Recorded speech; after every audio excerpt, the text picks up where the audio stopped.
Naganath garu, match making compatibility is big fear అంటారు. జాతకం చెప్పడం చేతగానోడికి, కేవలం పంచాంగ శ్రవణం వరకు పరిజ్ఞానం ఉన్న వాడికి మాత్రమే అది వర్తిస్తుంది. 18 గణాలు కుజదోషం అడ్డు పెట్టుకొని నేటి జ్యోతిష్యులు పబ్బం గడుపుకుంటున్నారని నేను అనుకుంటున్నాను. కేవలం గణాలు పంచాంగం చూసి మాత్రమే జడ్జ్ చేసేవాడికి చాలా లిమిటెడ్ నాలెడ్జ్, లిమిటెడ్ అవుట్లుక్ ఉంది.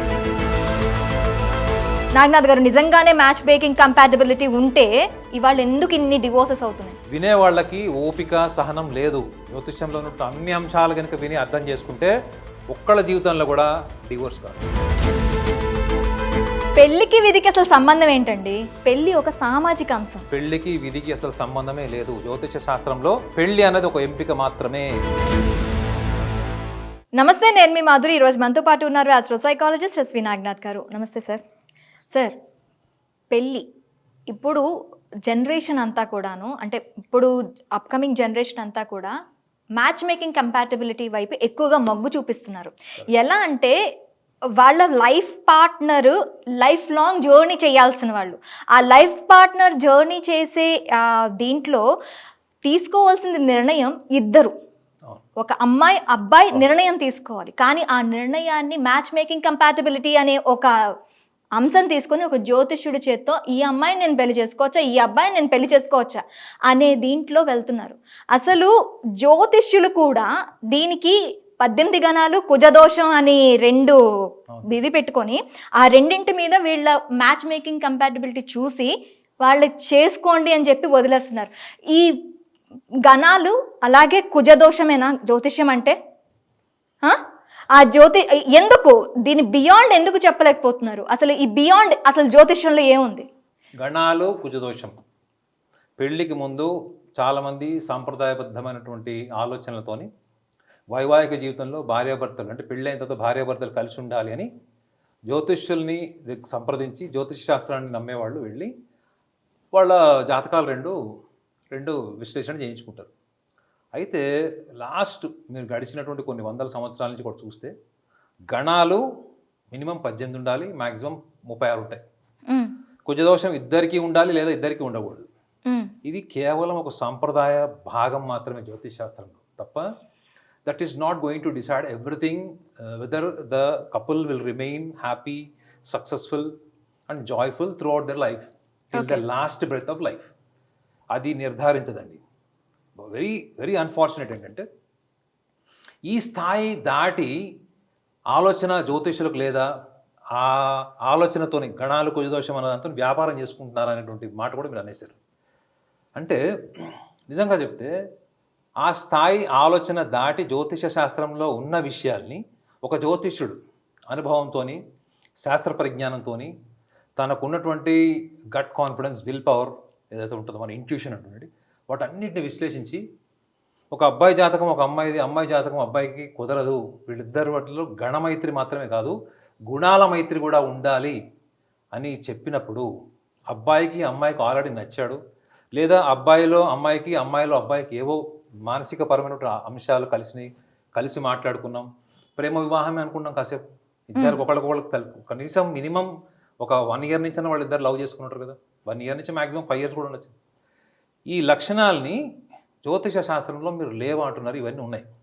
ఓకే, కేవలం సాంప్రదాయం ఏంటంటే ఓకే 18 గణాలు కలిసినాయా లేదా, కుజదోషం ఉందా లేదా, ఇది కేవలం సంప్రదాయం అంటే ఏంటంటే జస్ట్ ఒక ఆనవాయితీ అంతే. కానీ ఆ గణాల కుజదోషం బియాండ్ ఏమైనా ఉంది అంటే అది మొత్తం కూడా మనస్తత్వం గురించే ఉంటుంది. ఇక్కడ ఒక మీ దగ్గర మీరు అనాలిసిస్ చేసేది అంటే ఒక జంట లైఫ్ లాంగ్ జర్నీ కలిసి నడవాలి అంటే అంటే జ్యోతిష ప్రకారం వాళ్ళని మీరు ఏం కంపాటబిలిటీ చూస్తారు? మీరు మాధురి గారు ఒకటి వినండి, సెక్షువల్ వినండి. ఇప్పుడు మా మదర్ ఫాదర్ విషయంలో ఒకవేళ కంపాటబిలిటీ అన్నా కానీ నేను ఒక విషయం చాలా స్ట్రైట్గా బ్లంట్గా చెప్తాను. ఏంటంటే ఏ కంపాటబుల్ కూడా లైఫ్ లాంగ్ హ్యాపీగా ఉంటారు, లైఫ్ లాంగ్ జాయ్ఫుల్గా ఉంటారు, ఫైనాన్షియల్ స్టేటస్ అద్భుతంగా ఉంటుంది, వాళ్ళిద్దరి మధ్యలో సెక్షువల్ కంపాటబిలిటీ సూపర్ ఉంటుందని ఎక్కడ ఉండదు. ఓకే, మరి ఇవన్నీ లేనప్పుడు పెళ్ళి ఎందుకని మీరు అడగచ్చు కదా. అవును, పెళ్లి చేసుకునేది వీటన్నిటిని అనుభవించటానికి కదా. కదే, కానీ పెళ్ళి అన్నది ఇద్దరి మధ్యలో మానసిక పరిస్థితులు, మనోభావాలతోని వాళ్ళు కలిసి కాంప్రమైజ్ అయ్యి ఒక 4 మెట్లు దిగడం, ఒక 4 మెట్లు ఎక్కడం అన్నది జీవితంలో ఈ ఆలోచనకు సంబంధించినటువంటి సరళత్వం అంటారు. అంటే థాట్ ఫ్లెక్సిబిలిటీ. ఇద్దరి మధ్యలో ఎవరు డామినెంట్ నేచర్ ఉంటుంది, ఇద్దరిలో ఎవరు ఫ్లెక్సిబుల్ ఉంటారు, ఎవరు కాంప్రమైజింగ్ ఉంటారు, ఇద్దరి మధ్యలో సఖ్యతని పెంచుకునేటువంటి సాంప్రదాయబద్ధమైన ఆలోచనలు ఉంటాయి. కొంచెం డబ్బు వచ్చింది, కొంచెం పేరు వచ్చింది, పాపులారిటీ వచ్చింది. ఈ పాపులారిటీ, మనీ, స్టేటస్ని బేస్ చేసుకొని ఈ ఇన్ఫీరియారిటీ, సుపీరియారిటీ కాంప్లెక్సెస్ మధ్యలో ఇప్పుడున్నటువంటి కార్పొరేట్ అమ్మాయిలు, అబ్బాయిలు ఇద్దరు వాళ్ళు ఎన్ని రకాల మానసిక పరిస్థితులు మారిపోతున్నాయి, ఆలోచన సరళి మారిపోతుంది, జీవన విధానం మారిపోతుంది, లైఫ్ స్టైల్ చేంజెస్ వస్తున్నాయి. ఇవన్నిటిని కూడా జ్యోతిషం చెప్పలేదని మీరు అనుకుంటున్నారా? అసలు జ్యోతిష శాస్త్రంలో ఉన్నటువంటి మూలాలన్నీ కూడా వాళ్ళ యొక్క పర్సనాలిటీకి సంబంధించినవే. ద్వాదశ భావాలు అంటారు తప్ప ద్వాదశ ఫలితాలు అనరు.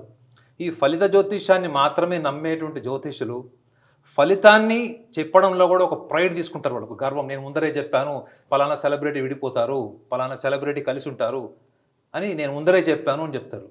మీరు ముందరే చెప్పినప్పుడు దాని ప్రికాషన్ కూడా చెప్పొచ్చు కదా, అవునా కదండి? ఇప్పుడు ఈ బిల్డింగ్ పిల్లర్స్ వీక్ ఉన్నాయి, ఇది ఏ క్షణమన్నా కూలిపోవచ్చు అన్నప్పుడు ఈ బిల్డింగ్లో ఉన్నటువంటి టెక్నాలజీ, సామాగ్రి ఇవన్నీ తీసుకెళ్లి పక్క బిల్డింగ్లో పెట్టుకొని ఆ తర్వాత మీరు బిల్డింగ్ డెమాలిష్ చేస్తారు కదా, అవునా కదా? డెమాలిష్ చేయడమో, పడిపోకుండా ఇంకా ఎక్స్ట్రా సపోర్ట్ ఇవ్వటమో చేస్తాం.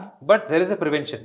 మీకు ముందుగానే ఇలాంటిది జరుగుతుంది, పలానా సునామీ వస్తుంది, అర్త్ క్వేక్ వస్తుంది, లేకపోతే మీకు అక్కడ ఫ్లడ్స్ వస్తాయి అన్నప్పుడు దానికి రెస్క్యూ టీం ఉంటుంది ఇన్ కేస్ ఏమైనా జరిగితే, లేదా దానికి ఏదన్నా ప్రొయాక్టివ్ థియరీ కూడా ఉంటుంది, దానికి ఒక ప్రొయాక్టివ్ ప్రాసెస్ ఉంటుంది. సో జ్యోతిష శాస్త్రం కూడా అంతే, మీకు ప్రొయాక్టివ్ థియరీ ఉంటుంది, రియాక్టివ్ థియరీ రెండు ఉంటాయి.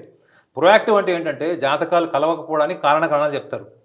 ఈ అబ్బాయి మనస్తత్వం ఇది, ఈ అమ్మాయి ఇలా ఉంటారు, ఈ అమ్మాయి వీక్నెస్ ఇది, ఈ అమ్మాయి బలం ఇది అని చెప్తారు. సో ఈ బలాలు బలహీనతలు తెలుసుకునేటువంటి సమాజంలో మనం ఫస్ట్ లేము. మీరు ఒకటి గమనించాలి ఏంటంటే మన భారతదేశంలోనే కాకుండా మొత్తం సౌత్ ఈస్ట్ ఏషియన్ కంట్రీస్లో మోస్ట్ డామినెంట్ బిలీఫ్ ఏంటి చెప్పండి? రిలీజన్. మతపరమైనటువంటి భావాలకే మనం అలవాటు పడిపోయాము. ఏమి జరిగినా కానీ విధి ఫస్ట్. మీరు విన్నారు చూడాలి, పెళ్ళికి విధికి లింక్ అన్నారు. పెళ్ళికి విధికి అసలు లింకే లేదు. పెళ్ళి అనేది ఎంపిక మాత్రమే. ఇది ఇప్పుడే కదండి, 1000 సంవత్సరాల కింద మీరు చరిత్రలు, పురాణాలు తీసుకుంటే కూడా ప్రతి ఒక్కటి జీవితంలో ఒక ఎంపిక ఉంది. ఎప్పుడైతే ఎంపిక ఎందుకు తీసుకోవట్లేదు యంగర్ జనరేషన్ అంటే ఒక్కటే రీజన్, మీ వల్ల మీ భర్త మిమ్మల్ని దూరం చేసుకున్నారు, లేదా అబ్బాయికి చెప్తారు నీ వల్ల నీ భార్య వెళ్ళిపోయింది అంటే వాళ్ళు తీసుకుంటారా? ఖచ్చితంగా తీసుకోరు. ఎందుకు అంటే ఈగో ఒకటే కాదు, డినయల్ మెకానిజం ఉంటుంది, దేన్నైనా తిరస్కరించండి. ఈ తిరస్కరించే గుణాలు అబ్బాయికి ఉంటాయి, అమ్మాయికి ఉంటాయని జ్యోతిషంలో తెలియదని మీరు అనుకుంటున్నారా?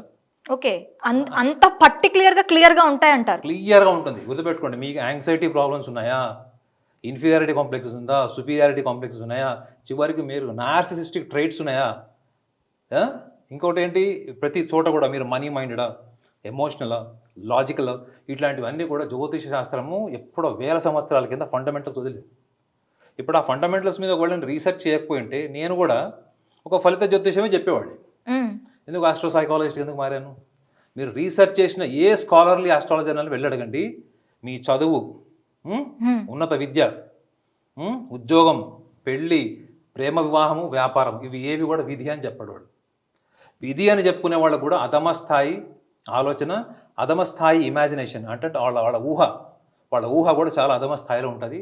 అధమ స్థాయి ఆలోచన, కేవలం మన దగ్గరకు వచ్చారా, చెప్పారా, వెళ్ళిపోయారా, లేదా పలానా సెలబ్రిటీ మన దగ్గరకు వచ్చాడు, వాళ్ళతో ఫోటో దిగి ఇంట్లో పెట్టుకున్నామా లేదా, ఆ సెలబ్రిటీ గురించి మనం వీడియోలో చేసి చెప్పుకున్నామా లేదా, అంతే తప్ప మీరు అక్కడ దాకా ఎందుకండి.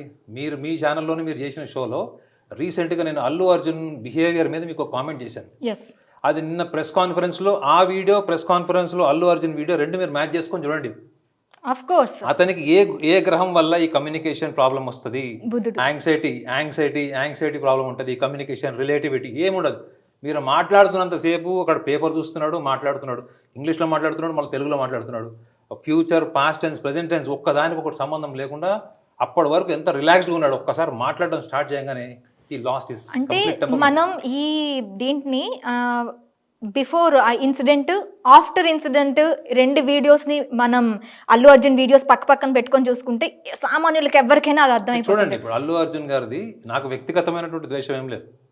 అల్లు అర్జున్ గారి గురించి మన వీడియోలో ఏం చెప్పాము అర్థమైందా? దాని మీద కొన్ని 100 వీడియోలు వచ్చినాయి సోషల్ మీడియాలో, అవునా? అతని పర్సనాలిటీ గురించి నేను ఏం చెప్పాను, నిన్న ప్రెస్ కాన్ఫరెన్స్లో ఆయన అందరూ చూశారు. మన దురదృష్టం ఏంటంటే దానికి ఒక పొలిటికల్ పార్టీకి ఒక పొలిటీషియన్ అనాలిసిస్కి లింక్ చేశారు తప్ప అతని పర్సనాలిటీ గురించి ఎందుకు లింక్ చేయలే? ఇదే ప్రాబ్లం ఆస్ట్రాలజీలో ఉంటుంది. ఆస్ట్రాలజీలో మీ ఇద్దరి మధ్యలో విధి వక్రీకరించింది, మీకు ఏలినాటి శని నడుస్తుంది, అబ్బాయికి కుజదోషం ఉంది అమ్మాయికి లేదు, అమ్మాయికి ఉంది అబ్బాయికి లేదు. నిజంగా చెప్పాలంటే కుజదోషం ఉన్నవాళ్ళు లేని వాళ్ళు చేసుకున్నా, లేని వాళ్ళు ఉన్నవాళ్ళు చేసుకున్నా ఈ యొక్క మనస్తత్వాల్ని అర్థం చేసుకోకుండా చేసుకునే వాళ్ళకి ఏ దోషం ఉన్నా ఏ యోగం ఉన్నా వాళ్ళు కలిసి ఉంటారా లేదా గ్యారంటీ లేదు. ఓకే. కాబట్టి యంగర్ జనరేషన్ అందరికి కూడా ఒక సలహా ఏంటంటే, సలహా అంటే బాగోదేమో, బహుశా ఒక just analysis I can say, మీరు ఎప్పుడైనా మ్యాచ్ మేకింగ్ కంపాటబుల్కి వెళ్తే మీరు తప్పకుండా ఈ గణాలు కుజదోషం సాంప్రదాయబద్ధంగా మీ పేరెంట్స్ చూస్తారు, మీకు ఇంట్రెస్ట్ ఉంటే చూయించుకోండి. కానీ ఈ గణాలు కుజదోషానికి బియాండ్ గుణాలు కూడా ఉంటాయి. గణాలు కాదు గుణాలు ముఖ్యమని మీరు అర్థం చేసుకోండి. ఈ గుణాలన్నీ కూడా జ్యోతిష శాస్త్రంలో వాళ్ళ జన్మకాలం లగ్నాన్ని బట్టి, ఆ లగ్నాధిపతి పొజిషన్ని బట్టి మీకు ఏ జ్యోతిషుడు అని చెప్తాడు. ఒకవేళ అతను చెప్పలేకపోయాడు అంటే అతను అధమస్థాయి జ్యోతిష్యుడు అని మీరు అర్థం చేసుకోండి. కేవలం పంచాంగం చూసి నక్షత్ర మైత్రి చూసి పెళ్లి చేసుకునే వాళ్ళ సంఖ్య కూడా కొన్ని లక్షల్లో ఉంది. మీరే ఇంట్లో పంచాంగం చూసుకోవచ్చు కదా, అది వెళ్ళి గుళ్ళో పూజారినో జ్యోతిష్యుడిని అడగాల్సిన అవసరం ఏముంది? సో జ్యోతిష శాస్త్ర మూలాలన్నీ కూడా భావం రూపంలో చెప్పబడ్డాయి. కానీ దాని భవిష్యత్తు చెప్పడం వల్ల ఏంటంటే మన ఈగో సాటిస్ఫాక్షన్ ఉంటుంది. ఏంటంటే ఫలానా సిద్ధాంతి గారు ముందరే చెప్పారు మేము విడిపోతామని. ఎందుకు విడిపోతాము అన్నది విశ్లేషణలో చెప్పరు. ఈ గుణాలని దాచటం వెనక జ్యోతిష్యుల మర్మం ఏంటి? Commercial perception. ఎందుకంటే ఇప్పుడు మీరు ఒక అబ్బాయిని ప్రేమించారు, లేదా ఒక అబ్బాయి మనం ప్రేమించాడు, మీ ఇద్దరి మధ్యలో అండర్స్టాండింగ్ ఉంది, కానీ మీ పేరెంట్స్ వద్దని చెప్తారు. మీరు ఇద్దరు ఒకటే కమ్యూనిటీ వాళ్ళ, ఒకటే రిలీజనా పక్కన పెడదాం, కానీ మీ పేరెంట్స్కి కొన్ని సందర్భాల్లో నచ్చవు. అబ్బాయి కెరియర్ కావచ్చు, అమ్మాయి లుక్స్ కావచ్చు, అమ్మాయి ఫ్యామిలీ బ్యాక్గ్రౌండ్ కావచ్చు, అబ్బాయి ఫ్యామిలీ బ్యాక్గ్రౌండ్ కావచ్చు, ఏదో ఒక కారణం వల్ల మీ పేరెంట్స్ కానీ వాళ్ళ పేరెంట్స్ కానీ వద్దని చెప్తారు. వద్దని చెప్పినప్పుడు ఏది ఇంపార్టెంట్ అన్నది వాళ్ళు గ్రహిస్తారు ఎవరన్నా?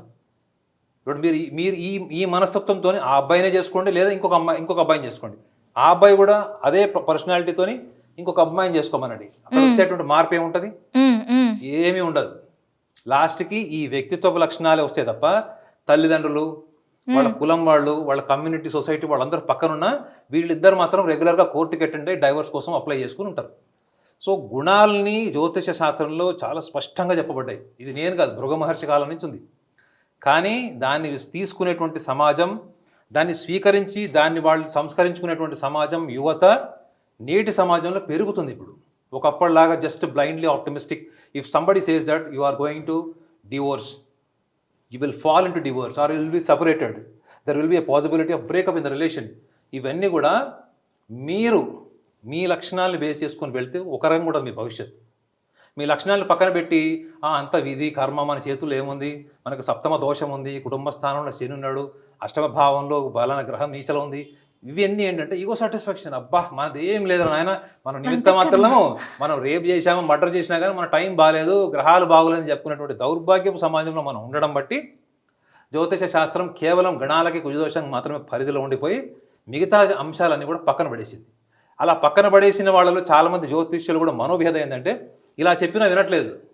కాబట్టి వాళ్ళు ఏం చేస్తున్నారు, అయ్యా గురువుగారు మాకు సప్తమ దోషం ఉంది, కళత్ర దోషం ఉంది అంటున్నారు కదా, మరి ఎటువంటి సాంప్రదాయం పాటించాలి అంటున్నారు. ఎన్ని సాంప్రదాయాలు పాటించినా మీ లక్షణాలు మారనంత వరకు, మీ బుద్ధి మెరుగుపడనంత వరకు, మీరు ఎవరిని పెళ్లి చేసుకున్నా మీరిద్దరు జీవితాంతం సుఖ సంసారం చేస్తారు, సంతోషంగా ఉంటారు అన్న విషయంలో 1% గ్యారంటీ కూడా ఉండదు.